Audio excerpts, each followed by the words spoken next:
Тәпсірлеген тарихын сан ғасырдың, тәмсілдеген сұрыптап сөз асылын.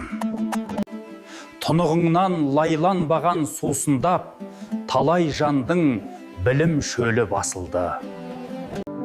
Шежіресі ширатылған әріден, шамшырақ боп шуақ шашқан бәріне. Шашасына шаң жұққанда күш көміп, шайырларым қуат алған нәрінен. Ұлт мұратын арқалаған мекенсің, ұрпақ рухын асқақтатар көсемсің.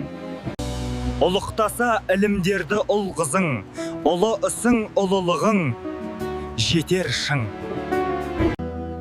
Сыр шертеді сөредегі әр кітап, салмақтай біл әр сөзіңді, мазаласа сан сұрақ. Сынаптай сырғып өмірің өтер бір сәтте, сөзің мен ісің тұрлауын табар бір тұрақ. Киелі орда, таусылмасын берерің, кемел боп білім, шарласын әлем беделің.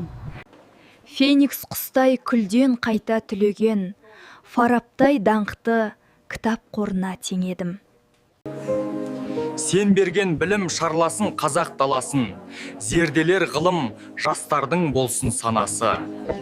Миссияң мәңгі тоқтамасын, тот баспасын, егемен елдің ұлттық кітапханасы.